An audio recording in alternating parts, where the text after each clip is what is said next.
कुरकुरीत देखील होणार आहेत। तर कापण्या करताना आपल्याला सगळ्या साहित्याचं अगदी योग्य प्रमाण घेणं फार गरजेचं आहे। त्यामुळे आपल्या कापण्या ह्या कधीही बिघडत नाहीत आणि त्याचबरोबर त्या मस्त अशा खुसखुशीत, खमंग आणि कुरकुरीत होतात, अजिबात वातड होत नाहीत। चला तर मग रेसिपीला सुरुवात करूयात। तर गुळाच्या कापण्या करण्यासाठी आधी आपल्याला गूळ वितळवून घ्यायचा आहे। त्यासाठी मी इथे गॅसवरती जाड तळाची कढई ठेवलेली आहे आणि त्यामध्ये 1 वाटी गूळ घातलेला आहे आणि त्याच वाटीने यामध्ये मी अर्धी वाटी पाणी घातलेलं आहे। तर जेवढा गूळ घेतलाय त्याच्या अर्ध आपल्याला पाणी घ्यायचं आहे। तर सगळी मापं आपल्याला एकाच वाटीने किंवा एखाद्या पेल्याने घ्यायची आहेत। इतर सगळं साहित्य देखील आपल्याला त्याच वाटीने किंवा पेल्याने घ्यायचं आहे। साहित्य अगदी प्रमाणात घेतलं की आपल्या कापण्या या बिघडत नाहीत। तर हे पहा, हा गूळ आपल्याला फक्त या पाण्यामध्ये वितळवून घ्यायचा आहे। पूर्ण आपल्याला या गुळाचा पाक करायचा नाही आहे। जर तुम्ही हा पाक जास्त शिजून घेतलात किंवा गुळाचं पाणी जास्त शिजून घेतलात, त्याचा जर तुम्ही पाक तयार केला तर त्यामुळे आपल्या या ज्या कापण्या आहेत ते कडक होऊ शकतात। तर इथे आपल्याला काय करायचं आहे, गुळाचा पाक थोडासा कोमट करून घ्यायचा आहे आणि तो चहाच्या गाळणीने गाळून घ्यायचा आहे। म्हणजे गुळाच्या पाकामध्ये जो काही कचरा असेल किंवा काही गुळाचे खडे राहिले असतील तरी निघून जातील। नंतर मी इथे तडका पॅनमध्ये साधारण 3 मोठे चमचे साजूक तूप घेतलेला आहे आणि हे तूप आपल्याला वितळवून घ्यायचं आहे। तर तुम्ही तुपाऐवजी इथे तेल देखील वापरू शकता, पण तूप वापरल्यामुळे ह्या ज्या आपल्या कापण्या असतात त्या चवीला फारच छान लागतात। तर आपल्याला हे तूप जास्त कडकडीत एकदम धूर येईपर्यंत गरम न करता फक्त थोडंसं आपल्याला वितळेपर्यंतच गरम करून घ्यायचं आहे। नंतर आता मी इथे काय केलेलं आहे, एका ताटामध्ये साधारण 2 वाटी मी इथे गव्हाचं पीठ घेतलेलं आहे आणि त्यामध्ये चवीपुरतं मीठ टाकलेलं आहे। तर कुठल्याही गोड पदार्थात थोडंसं मीठ टाकल्यामुळे त्या पदार्थाला खूप छान अशी चव येते। त्याचबरोबर मी इथे 1 चमचा वेलची पूड टाकलेली आहे। 3 मोठे चमचे मी इथे बारीक रवा टाकलेला आहे आणि त्याचबरोबर 3 मोठे चमचे मी बेसन टाकलेलं आहे। तर बेसन टाकल्यामुळे आपल्या ज्या कापण्या असतात त्या अगदी मस्त खमंग होतात। आणि नंतर आपण जे तूप गरम करून घेतलेलं होतं ते तुपाचं मोहन आपल्याला यामध्ये टाकायचं आहे। तुपाचं मोहन गरम असल्यामुळे आपल्याला ते भाजू शकतं, त्यामुळे सुरुवातीला आपल्याला हे चमच्याने असं व्यवस्थित मिक्स करून घ्यायचं आहे। जर तुम्हाला यामध्ये आवडत असल्यास तर तुम्ही कच्च्या बडीशेपाची सोप किंवा सुंठ पावडर देखील टाकू शकता। नंतर आपल्याला व्यवस्थित हे जे आपण तुपाचं मोहन टाकलेलं आहे ते पिठाला व्यवस्थित चोळून घ्यायचं आहे। तर ही स्टेप करणं फार गरजेचं आहे। तर यामुळेच आपल्या ह्या ज्या कापण्या असतात त्या खुसखुशीत होतात। तर तुपाचं मोहन आपलं व्यवस्थित झालं की नाही आहे ते चेक करण्यासाठी आपल्याला अशा पद्धतीने या पिठाची मूठ तयार करून घ्यायची आहे आणि जर मूठ व्यवस्थित तयार झाली म्हणजेच आपलं मोहन अगदी परफेक्ट झालं आहे असं समजावं।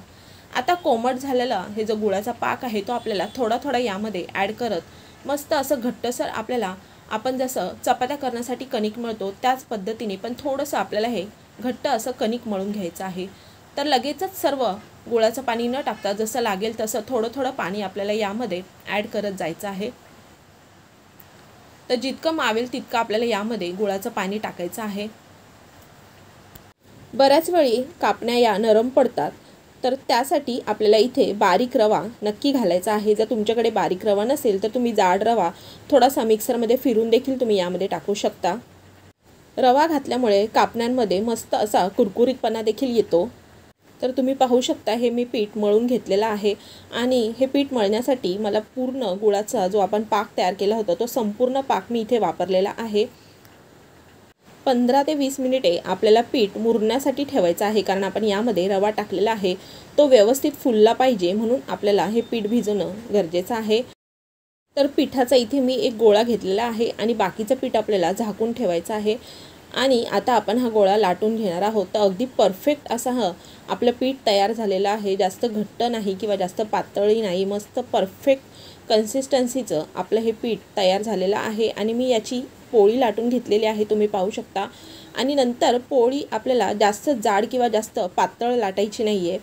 तर हे पहा, अशा पद्धतीची मी इथे ही पोळी लाटून घेतलेली आहे आणि नंतर यावरती आपल्याला खसखस टाकायचं आहे आणि पुन्हा एकदा खसखस या पोळीला व्यवस्थित चिकटावं यासाठी पुन्हा एकदा आपल्याला लाटणं व्यवस्थित फिरून घ्यायचं आहे। तर आपली ही कापण्या करण्यासाठी पोळी तयार झालेली आहे। आता आपण याच्या कापण्या तयार करणार आहोत। तर इथे मी हे पिझ्झा कटर घेतलेला आहे, त्याने आपल्याला मस्त या डायमंड शेपमध्ये कापण्या कापून घ्यायच्या आहेत। जर तुमच्याकडे पिझ्झा कटर नसेल तर तुम्ही सुरीने देखील या कापण्या कट करून घेऊ शकता। तर या कापण्या थोड्याशा मोठ्या आकारामध्ये कट केल्या तरीही चालतात, म्हणजे दिसायला त्या खूपच छान दिसतात। तर गुळाच्या कापण्या करताना नेहमी आपण जे साहित्य घेतो ते योग्य प्रमाणात घेणं फार गरजेचं आहे, त्यामुळेच कापण्या आपल्या मस्त अगदी खुसखुशीत आणि खमंग अशा होतात। त्याचबरोबर आपण जो गोळा लाटून घेतला त्याला देखील आपण कुठलंही तेल किंवा पीठ देखील लावलेलं नाही, याचाच अर्थ असा होतो की आपलं हे पीठ अगदी परफेक्ट असं तयार झालेलं आहे कापण्या करण्यासाठी। तर इथे मी या कापण्या व्यवस्थित मस्त डायमंड शेपमध्ये कट करून घेतल्या आहे, तुम्ही पाहू शकता। आता या सर्व कापण्या आपण काढून घेणार आहोत। तर दिसायला ह्या खूपच छान दिसतात, तळल्यानंतर देखील आपण यावरती जी खसखस लावलेली आहे त्यामुळे दिसतात क्षणी आपल्याला या कापण्या अशा खाव्याशा वाटतात। तर खूप छान अशा या कापण्या तयार झालेल्या आहेत, तुम्ही पाहू शकता। तर या सर्व कापण्या मी काढून घेत आहे आणि या अगदी सहज अशा निघत नाहीत, अजिबात या पोळपाटाला चिकटलेल्या नाही आहेत। तर अशाच पद्धतीने मी बाकीच्या सर्व कापण्या देखील करून घेणार आहे। तर इथे मी आणखीन एक पोळी लाटलेली आहे आणि यावरती आता आपण खसखस टाकणार आहोत। जर तुमच्याकडे खसखस नसेल तर तुम्ही याऐवजी पांढरे तीळ देखील टाकू शकता। खसखस टाकून झाल्यानंतर आपल्याला ही व्यवस्थित खसखस चिकटावी यासाठी लाटण्याने अशा पद्धतीने पोळी पुन्हा एकदा लाटून घ्यायची आहे।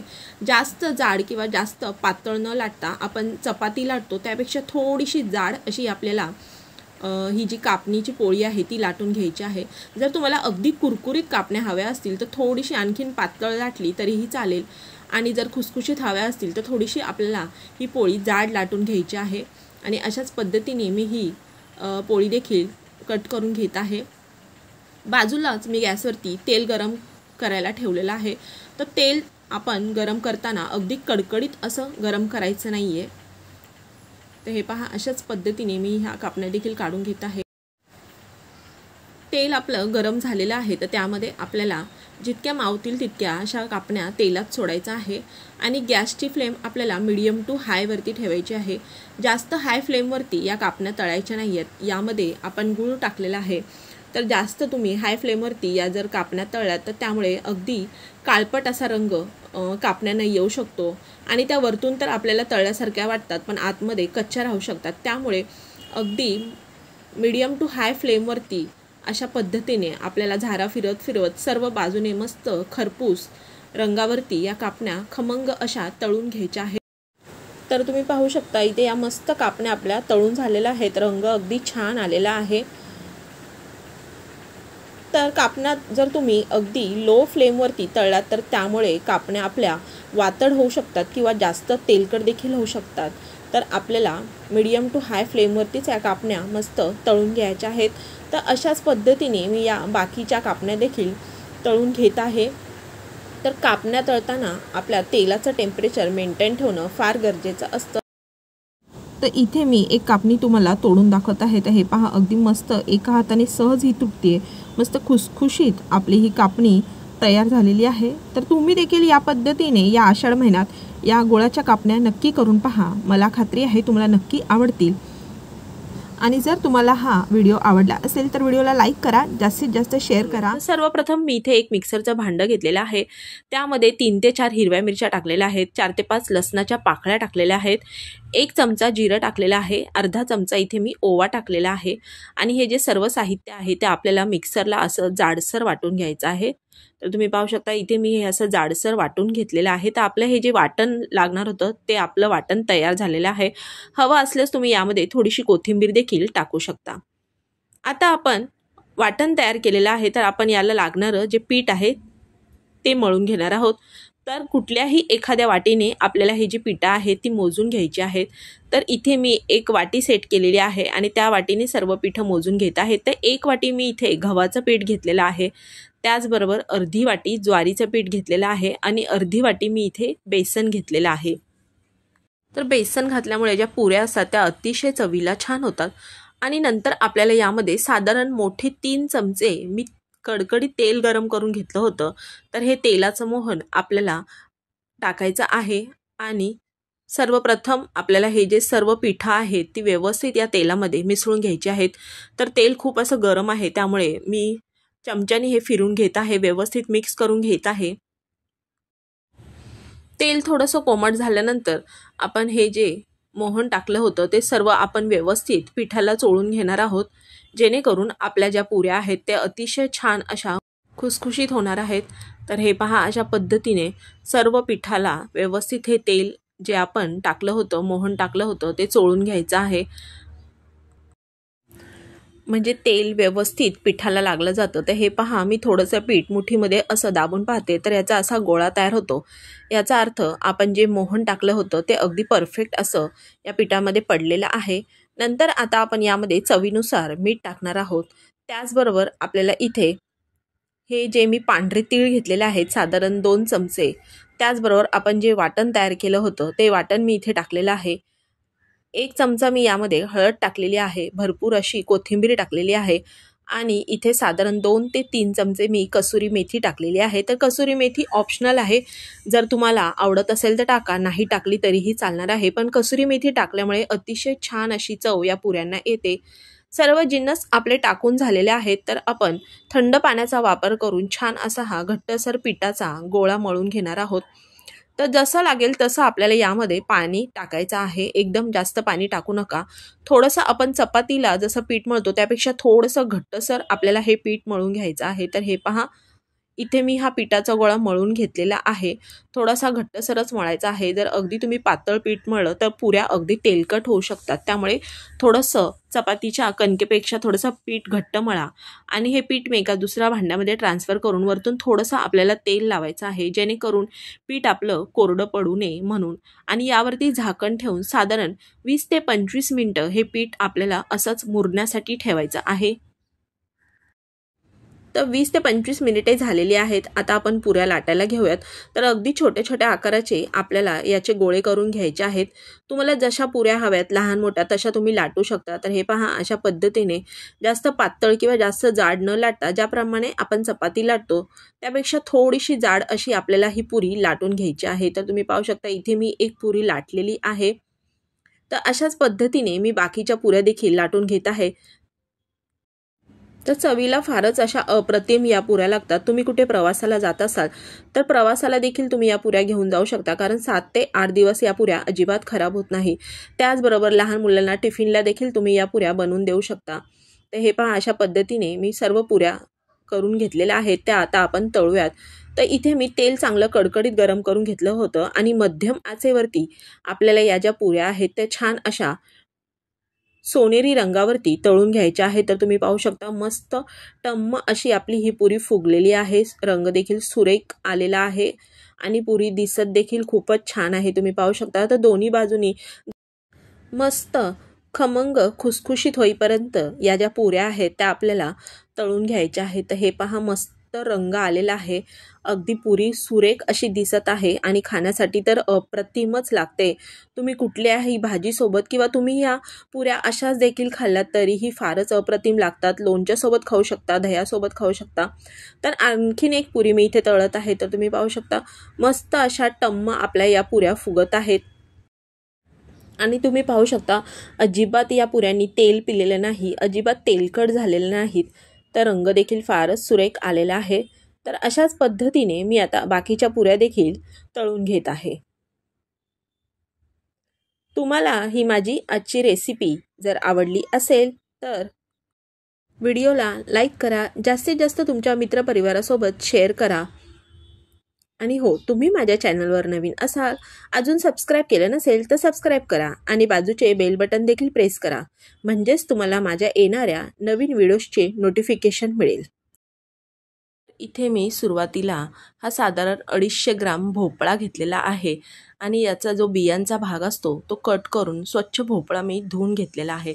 तर आज आपण भोपळा न किसता अतिशय एका सोप्या पद्धतीने घारगे बनवणार आहोत। तर आपल्याला या भोपळ्याचे असे लहान लहान तुकडे करून घ्यायचे आहेत आणि नंतर इथे मी एक भांड्यामध्ये हे तुकडे सर्व टाकून घेत आहे। कुकरमध्ये आपल्याला खाली थोडंसं पाणी टाकून जाळी ठेवून हे भांडं या कुकरमध्ये ठेवायचं आहे। माझ्याकडे या कुकरचं भांडं नव्हतं, त्यामुळे मी हे एक दुसरं भांडं घेऊन त्यामध्ये हे भोपळे ठेवलेले आहेत आणि साधारण आपल्याला याच्या 1 ते 2 शिट्ट्या काढून घ्यायच्या आहेत। तर हे पहा, हा भोपळा आपला मस्त शिजलेला आहे. तर पाणी न घालता भोपळा शिजवल्यामुळे अजिबात त्याची चव खराब होत नाही आणि अतिशय छान असा हा भोपळा शिजलेला आहे, तुम्ही पाहू शकता. आणि अशा पद्धतीने वरचं साल देखील आपण काढलं नाही. तर भोपळा आपला शिजल्यानंतर आपल्याला अशा पद्धतीने सुरीच्या सहाय्याने किंवा चमच्याच्या सहाय्याने जो गर आहे भोपळ्याचा तो काढून घ्यायचा आहे. तर असं केल्यामुळे आपला भोपळा देखील वाया जात नाही आणि तो व्यवस्थित त्याचा गर निघतो. तर हे पहा, हा गर मी काढलेला आहे आणि नंतर आपल्याला स्मॅशरच्या सहाय्याने हा जो भोपळा आहे तो पूर्ण मॅश करून घ्यायचा आहे. तर तुम्ही पाहू शकता, हा भोपळा मी पूर्ण मॅश करून घेतलेला आहे. तर साधारण तुम्ही इथे मोजून बघाल तर 1 वाटीच्या जवळपास हा भोपळ्याचा गर इथे निघालेला आहे. अंदाजा मी तुम्हाला सांगते, तर 1 वाटी हा गर आहे. तर 1 वाटी भोपळ्याच्या गरासाठी आपल्याला 1 वाटीच गूळ इथे वापरायचा आहे. तर इथे मी हा गूळ अगदी बारीक असा चिरून घेतलेला आहे आणि भोपळा थोडासा कोमट आहे. तर आपण हा गूळ आणि जो भोपळा आहे तो व्यवस्थित मिक्स करून घेणार आहोत. तो भोपळा थोडासा कोमट असल्यामुळे गूळ त्याच्यामध्ये लगेच विरघळतो, लगेच मऊ पडतो आणि हे व्यवस्थित आपल्याला मिक्स करून तुम्हाला हवा असल्यास तुम्ही हा गूळ देखील थोडासा स्मॅश करून घेऊ शकता. म्हणजे जो आपल्या भोपळ्याचा गर आहे आणि गूळ आहे अगदी एकजीव होतात, अगदी मस्त असे मिक्स होतात. तर मी मॅशरचा उपयोग करून इथे सर्व हे एकत्र करून घेतलेलं आहे. तर नंतर आता आपण यामध्ये काही आणखीन साहित्य घालणार आहोत. तर तुम्ही पाहू शकता, गूळ घातल्यामुळे हे जे मिश्रण आहे ते थोडंसं आपल्याला पातळ वाटू शकतं. तर यामध्ये आता आपल्याला घालायचं आहे 1 चमचा मी इथे वेलची पूड घातलेली आहे. तर बारीक अशी वेलची पूड, थोडेसे मी साखर घालून ही वेलची मिक्सरमध्ये वाटून घेतलेली आहे. त्याचबरोबर इथे मी अर्धी वाटी रवा घातलेला आहे. अर्धी वाटी इथे मी बेसन घेतलेलं आहे. तर लहान आकाराची वाटी मी इथे वापरलेली आहे. तर हे सर्व साहित्य घातलेलं आहे. नंतर इथे मी 1 वाटी हे गव्हाचं पीठ घेतलेलं आहे. तर गव्हाचं पीठ आपल्याला एकदम न घालता जसं जसं लागेल, जसं जसं या मिश्रणामध्ये मावेल तसं तसं आपल्याला यामध्ये थोडं थोडं ॲड करत हे पीठ मळून घ्यायचं आहे. तर आधी सुरुवातीला मी अर्धी वाटी इथे गव्हाचं पीठ टाकलेलं आहे. हे आपण व्यवस्थित या मिश्रणामध्ये मिक्स करून घेणार आहोत. तर मिश्रण थोडंसं पातळ वाटत आहे, तर आणखीन आपल्याला इथे गव्हाचं पीठ लागणार आहे. तुम्ही पाहू शकता, जसं जसं आपल्याला पीठ लागेल तसं तसं यामध्ये जितकं बसेल, जितकं मावेल तितकं पीठ आपल्याला यामध्ये ॲड करायचं आहे. तर हे पहा, मिश्रण बरंच अजून पातळ आहे. तर हे जे अर्धी वाटी अजून पीठ आहे ते मी सर्व यामध्ये पीठ टाकत आहे आणि व्यवस्थित आपण हे पुन्हा एकदा मळून घेणार आहोत. तर चवीला तर फारच अप्रतिम असे हे घारगे लागतात. तुम्ही प्रवासात देखील हे घारगे घेऊन जाऊ शकता. 7 ते 8 दिवस हे घारगे अजिबात खराब होत नाहीत. अगदी तसेच्या तसे खुसखुशीत आणि खमंग असे हे घारगे राहतात. तर हे पहा, अशा पद्धतीने मी हे चपातीचं आपण पीठ मळतो त्याच पद्धतीने हे पीठ मळून घेतलेलं होतं. तर आणखीन अर्धी वाटी मी यामध्ये पीठ ॲड केलेलं आहे. म्हणजे मला एकूण 1.5 वाटी गव्हाचं पीठ लागलेलं आहे. तर हे व्यवस्थित पीठ मिक्स करून झाल्यानंतर, मळून झाल्यानंतर यावरती झाकण ठेवून फक्त 10 मिनिटे आपल्याला रेस्ट करण्यासाठी हे जे पीठ आहे ठेवायचं आहे. आणि नंतर आपल्याला छोटे छोटे याच्या लिंबाच्या आकारा एवढे गोळे करून अशा पद्धतीने व्हिडिओ दाखवते त्याप्रमाणे आपल्याला हे जे घारगे आहेत ते लाटून घ्यायचे आहेत. चपाती लाटतो त्यापेक्षा आपल्याला थोडेसे हे जाड लाटायचे आहेत, म्हणजे ते छान असे टम्म फुगतात. आणि वरतून आपल्याला हवा असल्यास थोडीशी आपल्याला खसखस पेरायची आहे, म्हणजे घारगे दिसायला देखील सुंदर दिसतात. तर खसखस लावणं हे ऑप्शनल आहे. तर लावायची असेल तर लावू शकता, नाही लावली तरीही चालणार आहे. तर दोन्ही बाजूनी मस्त मी याला खसखस लावून घेतलेली आहे आणि तुम्ही पाहू शकता, हा जो घारगा आहे तो मी लाटून घेतलेला आहे. तर अशाच पद्धतीने मी बाकीचे घारगे देखील लाटून घेत आहे. तर अगदी थोडं थोडं आपल्याला इथे गव्हाचं पीठ लावून किंवा तुम्ही इथे तेल देखील लावू शकता. आपल्याला हे घारगे लाटून घ्यायचे आहे. तर हे पहा, थोडीशी मी इथे यावरती खसखस टाकलेली आहे. तर जास्त पातळ नाही किंवा जास्त जाडही नाही. आपण चपाती लाटतो त्यापेक्षा थोडीशी जाड असे आपल्याला हे घारगे लाटून घ्यायचे आहेत. तर इथे मी साधारण 7 ते 8 घारगे लाटून घेतलेले आहेत. तर आता आपण तळून घेणार आहोत. तर मी मध्यम आचेवरती तेल चांगलं गरम करून घेतलेलं आहे आणि गॅसची फ्लेम आपल्याला मध्यमच ठेवायची आहे. आणि हा घारगा तेलात सोडल्यानंतर तुम्ही पाहू शकता, अगदी मस्त असा टम्म फुगलेला आहे. तर अगदी छान असा सोनेरी रंगाचा होईपर्यंत आपल्याला हा घारगा दोन्ही बाजूंनी छान असा तळून घ्यायचा आहे. तर तुम्ही पाहू शकता, अजिबात हा घारगा कुठे तेलकट वाटत नाही आहे. तर मस्त असा सोनेरी रंग येईपर्यंत हा घारगा मी इथे तळलेला आहे. तर तो आता आपण काढून घेऊयात. तर दिसायला तर अप्रतिम दिसत आहे आणि चवीला देखील फारच अप्रतिम असा हा घारगा लागतो। तर आणखीन मी इथे एक घारगा तुम्हाला तळून दाखवते। तर हे पहा, तर घारगा टाकल्यानंतर लगेचच थोड्या वेळाने तो असा टम्म फुगतोय आणि अगदी तेलाच्या वरती असा येतोय। हे पहा, मस्त आपले परफेक्ट असे हे छान भोपळ्याचे घारगे तयार झालेले आहेत। प्रवासाला घेऊन जाण्यासाठी हा अतिशय उत्तम पर्याय आहे, कारण 7 ते 8 दिवस हे घारगे अजिबात खराब होत नाही। त्याचबरोबर तुम्ही लहान मुलांना टिफिनला देखील हे घारगे देऊ शकता, कारण यामध्ये आपण भोपळा वापरलेला आहे, गूळ वापरलेला आहे, त्यामुळे अतिशय पौष्टिक असे हे घारगे आपले तयार झालेले आहेत। लहान मुलं भाज्या खाण्याचा कंटाळा करतात, तर अशा वेळेस तुम्ही हे घारगे त्यांना बनवून द्या, तर नक्कीच या घारग्याच्या निमित्ताने भाज्या देखील खाल्ल्या जातील। तर तुम्ही पाहू शकता, मस्त याचा आवाज ऐका, अगदी छान असा खुसखुशीत हा घारगा तयार झालेला आहे आणि थंड झाल्यानंतरही देखील असेच हे घारगे अगदी खुसखुशीत राहतात, अजिबात तेलकट झालेले नाही आहेत। तर मस्त आपले हे खमंग खुसखुशीत असे हे घारगे तयार झालेले आहेत।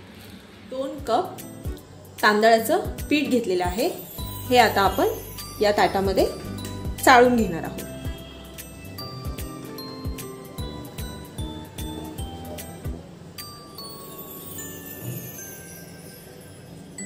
अशा पद्धतीने आपल्याला पीठ चाळायचं। तुम्ही पाहू शकता, पीठ चाळून झालेलं आहे। आता मी इथे 1 पाव कप उडदाची डाळ ती खमंग भाजून घेतलेली आहे व ती मिक्सरमध्ये बारीक वाटून घेतलेली आहे, ती सुद्धा आपण आता चाळणार आहोत।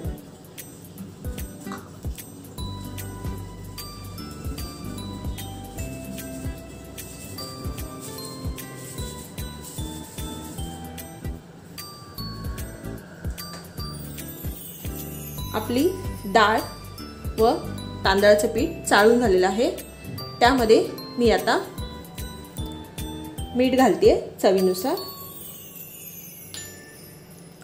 ओवा, जिरं, काळी मिरीची पूड आहे ही, व 3 ते 4 चमचे आपल्याला बटर घालायचं आहे।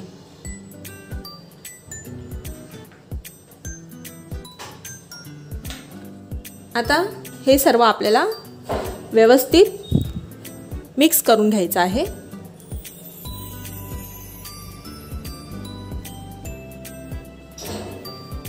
हे जे बटर आहे ते सर्व पिठाला आपल्याला छान लावून घ्यायचं आहे।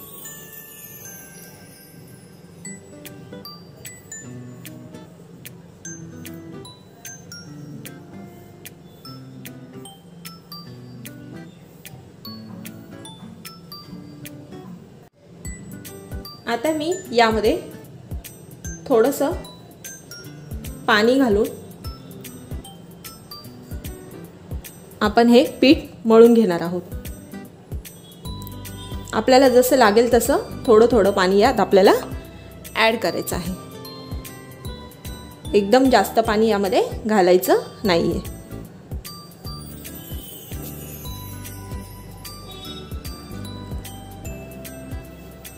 अशा पद्धतीने आपल्याला हे एकत्र घट्टसर पीठ मळून घ्यायचं आहे। आपल्याला हे मी हे मळून घेते। अशा प्रकारे मी थंड पाण्याचा वापर करून इथे चकलीचं अगदी घट्टसर पीठ मळून घेतलेलं आहे। आता आपण चकल्या करायला घेऊयात। मी इथे चकलीचा साचा घेतलेला आहे, त्यामध्ये आता आपण पिठाचा गोळा भरणार आहोत।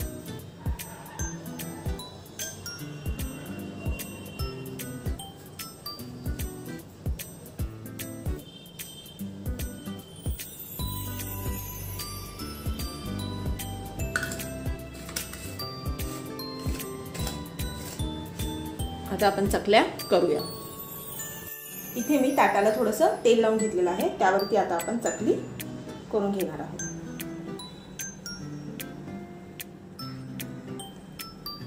सुरुवातीला असं थोडंसं हाताने गोल करून नंतर आपल्याला पुढचे वेढे करायचे आहेत व थोडेसे आपल्याला हे वेढे जवळजवळ टाकायचे आहेत व तुम्हाला जशी हवी तशी लहान किंवा मोठी चकली तुम्ही करू शकता तुमच्या आवडीप्रमाणे।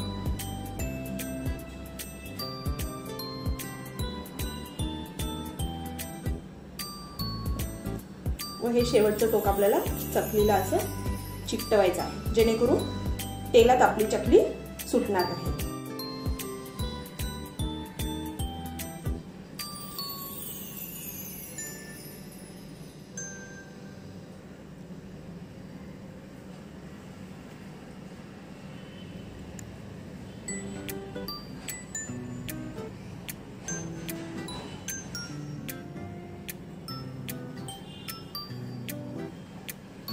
अशा पद्धतीने मी सर्व चकल्या करून इतक्या चकल्या करून घेतलेल्या आहेत। आता आपण या इथे मी कढईमध्ये तेल अगदी कडकडीत तापून घेतलेलं आहे। आता मी गॅसचा फ्लेम मध्यम आचेवरती करते व आता आपण एक एक चकली यामध्ये तेलामध्ये सोडणार आहोत।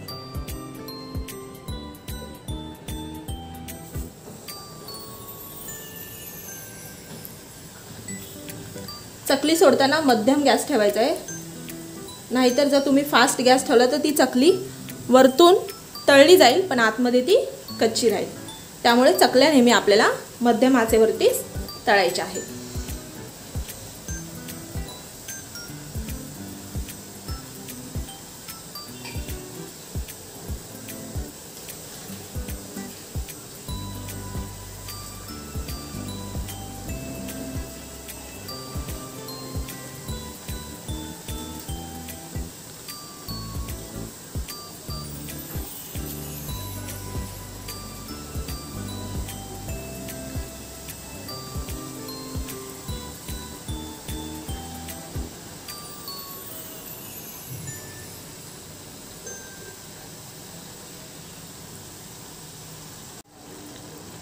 चकल्या आपल्या तळून झालेल्या आहेत। आता त्या मी टिश्यू पेपरवरती काढते। हे पाहू शकता तुम्ही अगदी छान झालं। मी या टिश्यू पेपरवरती काढते व अशाच प्रकारे मी सर्व चकल्या तळून घेते। तयार आहे आपली कुरकुरीत बटर चकली। मी एक साधारण अर्धी जोडी तर कपाने मोजून पाहाल तर 2 कप ही मेथी घेतलेली आहे आणि ती आपल्याला स्वच्छ धुवून घ्यायची आहे आणि त्यातलं सर्व पाणी निथळून जाण्यासाठी मी इथे या जाळीवरती मेथी पसरून ठेवलेली आहे। सर्व पाणी निथळल्यानंतर आपल्याला ही जी मेथी आहे ती अगदी बारीक अशी चिरून घ्यायची आहे। तर हा पदार्थ खाण्यासाठी फारच उत्तम असायला लागतो, चवीला तर फार छान लागतो आणि त्याचबरोबर लहान मुले देखील जर पालेभाज्या खात नसतील तर तुम्ही हा पदार्थ त्यांना बनवून नक्की देऊ शकता। ते अगदी आवडीने खातील। मधल्या वेळेत त्यांना भूक लागते त्यावेळेस तुम्ही हा पदार्थ त्यांना देऊ शकता आणि साधारण 1 ते 1.5 महिना हा पदार्थ टिकतो। तर इथे मी मेथी अगदी बारीक अशी चिरून घेतलेली आहे आणि नंतर एका पॅनमध्ये साधारण 1 चमचाभर मी इथे साजूक तूप टाकलेलं आहे आणि आपण जी ती मेथी चिरून घेतलेली होती ती आपल्याला मेथी छान या तुपावरती परतून घ्यायची आहे। तर मेथी परतण्याचं कारण म्हणजे यामध्ये जो काही कडवटपणा असतो तो जाण्यासाठी आपल्याला साधारण 1 ते 2 मिनिट या तुपावरती छान अशी ही मेथी परतून घ्यायची आहे। तर तुम्ही पाहू शकता मेथी आपली परतून झालेली आहे। आता आपण ती थंड होते तोपर्यंत याचं लागणारं पीठ मळून घेऊयात। तर इथे मी 2 कप हे गव्हाचं पीठ घेतलेलं आहे। त्याच्यानंतर आपल्याला इथे लागणार आहे अर्धी वाटी हे मी इथे रवा घेतलेला आहे। बारीक रवा, जाड रवा, कोणताही रवा तुम्ही इथे वापरू शकता आणि 2 ते 3 चमचे इथे मी बेसन टाकलेलं आहे। तर रवा टाकल्यामुळे हा जो आपण जी मेथीची मठरी बनवत आहोत ती अगदी कुरकुरीत होते आणि बेसनामुळे चव देखील फार छान लागते। नंतर यामध्ये मी 1 चमचा जिरं टाकलेलं आहे, 1 चमचा पांढरे तीळ टाकलेले आहेत आणि 1 चमचा आपल्याला अशा पद्धतीने ओवा हातावरती थोडासा कुस्करून टाकायचा आहे। नंतर मी यामध्ये टाकत आहे 1 चमचा ही काळी मिरपूड टाकत आहे। 1 चमचा इथे मी लाल तिखट टाकत आहे। तर तिखट जर तुम्हाला आवडत नसेल तर नाही टाकलं तरीही चालेल। त्याचबरोबर पाव चमचा मी इथे हळद टाकलेली आहे। चवीनुसार मीठ टाकायचं आहे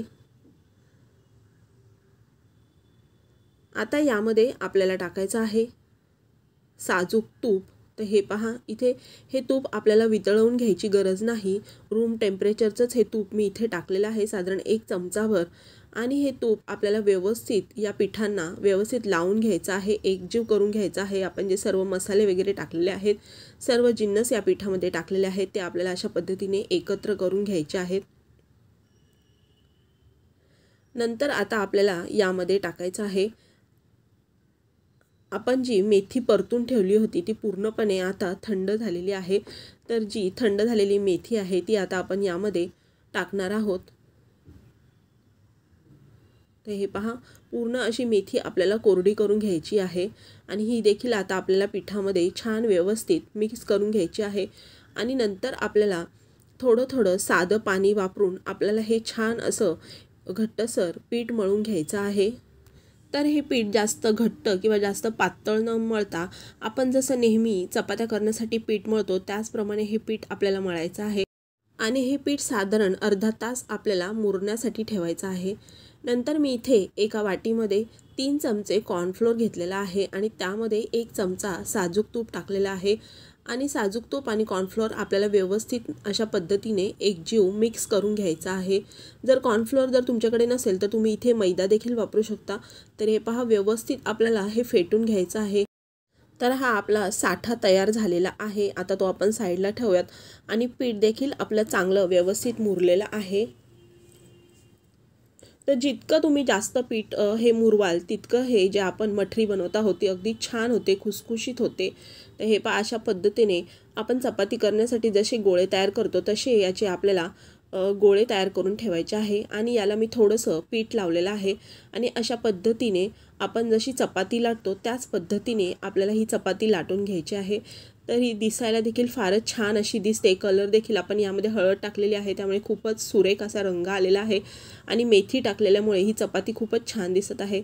तर अगदी मस्त गोल अशी ही पातळ अशी आपल्याला ही चपाती लाटून घ्यायची आहे। आता आपल्याला याला साठा लावायचा आहे। तर अगदी पातळ अशी साठ्याची लेयर आपल्याला या चपातीला लावायची आहे, जास्त लावू नका, फक्त याचे पदर व्यवस्थित सुटावेत आणि कुरकुरीत खुसखुशीत आपली मठरी व्हावी यासाठी आपल्याला हा साठा लावायचा आहे। आणि व्हिडिओत दाखवते त्याप्रमाणे आपल्याला हा फोल्ड करून घ्यायचा आहे। नंतर पुन्हा एकदा आपल्याला थोडासा साठा यावरती अगदी पातळ लेयर अशी साठ्याची यावरती लावायची आहे आणि थोडंसं आपल्याला पीठ भुरभुरायचं आहे आणि नंतर पुन्हा एकदा आपल्या अशाच पद्धतीने घडी करून घ्यायची आहे। तर आपला हा जो चौकोन तयार झालेला आहे त्यावरती पुन्हा एकदा थोडंसं आपल्याला पीठ टाकून ही जी चौकोन आकाराची चपाती आहे ती आपल्याला लाटून घ्यायची आहे। लाटून झाल्यानंतर पुन्हा एकदा आपल्याला याला थोडासा साठा लावून घ्यायचा आहे, थोडंसं पीठ भुरभुरायचं आहे आणि पुन्हा एकदा व्हिडिओत दाखवते त्याप्रमाणे या चपातीची आपल्याला घडी करून घ्यायची आहे आणि थोडंसं कोरडं पीठ आपल्याला टाकून अशा पद्धतीने लाटून घ्यायचं आहे। तर हे पहा, अशा पद्धतीने। तर आपण या ज्या वेगवेगळ्या मठरी बनवण्यासाठी आपण जे फोल्ड केलेले आहेत किंवा ज्या घड्या केलेल्या आहेत त्यामुळे मठरीला खूप सुंदर असे पदर सुटतात, खूप छान असे लेयर तयार होतात आणि मठरी अगदी खुसखुशीत आणि खमंग तयार होते। तर हे पहा, अशा पद्धतीने आपल्याला थोडंसं जाडसरच ही अशी पट्टी आपल्याला याची लाटून घ्यायची आहे। जास्त पातळ तुम्ही पट्टी लाटू नका, अशी थोडीशी जाडसरच ठेवा आणि नंतर व्हिडिओत दाखवते त्याप्रमाणे आपल्याला हे जे मठरी आहे ती कट करून घ्यायची आहे। तर ही मठरी तुम्ही पाहू शकता, अशा पद्धतीने मी ही कट करून घेतलेली आहे। तर आता आपण ही तळून घेऊयात। तर अगदी कडकडीत असं आधी आपल्याला तेल गरम करून घ्यायचं आहे, तेव्हाच या मठरीला छान असे पदर सुटणार आहेत। तुम्ही अगदी कोमट तेलात जरी मठरी टाकली तर ती फार तेलकट होते आणि पदर देखील सुटत नाहीत। अगदी आपल्याला सुरुवातीला तेल अगदी छान गरम करून घ्या आणि नंतर गॅस मध्यम आचेवरती ठेवून छान ही मठरी खमंग कुरकुरीत खुसखुशीत होईपर्यंत आपल्याला छान फ्राय करून घ्यायची आहे। तर हे पहा, अशा पद्धतीने सुरेख असा याला सोनेरी रंग आलेला आहे। आपली मठरी मस्त तळलेली आहे, ती आता आपण काढून घेऊयात। तर अशाच पद्धतीने मी बाकीची जी मठरी आहे ती देखील तळून घेणार आहे। तर खाण्यासाठी अतिशय चविष्ट आणि लहान मुलांना देखील खूपच पौष्टिक अशी ही मठरी आहे। मुलांना तुम्ही मधल्या वेळेत भूक लागल्यावरती हे खाण्यासाठी देऊ शकता। हे पहा, इथे सर्व मठरी मी इथे तळून घेतलेली आहे। तुम्हाला मी दाखवते किती कुरकुरीत आणि खुसखुशीत अशी ही मठरी तयार झालेली आहे। तर हे पहा, तर बाजारात आता भरपूर प्रमाणात मेथी आलेली आहे, तर तुम्ही देखील ही मठरीची रेसिपी नक्की तयार करून पहा. खूप छान अशी याला पदर देखील सुटलेली आहेत. तर आय होप तुम्हाला हा व्हिडिओ आवडला असेल. व्हिडिओ आवडला असेल तर व्हिडिओला लाईक करा, जास्तीत जास्त शेअर करा. तुम्ही माझ्या चॅनलवर नवीन असाल, अजून सबस्क्राईब केलं नसेल तर सबस्क्राईब करा आणि बाजूचे बेल बटन देखील प्रेस करा, म्हणजेच तुम्हाला माझ्या येणाऱ्या नवीन व्हिडिओचे नोटिफिकेशन मिळेल. चला तर मग पुन्हा भेटूयात अशाच एक नवीन व्हिडिओसह. व्हिडिओ पूर्ण पाहिल्याबद्दल धन्यवाद.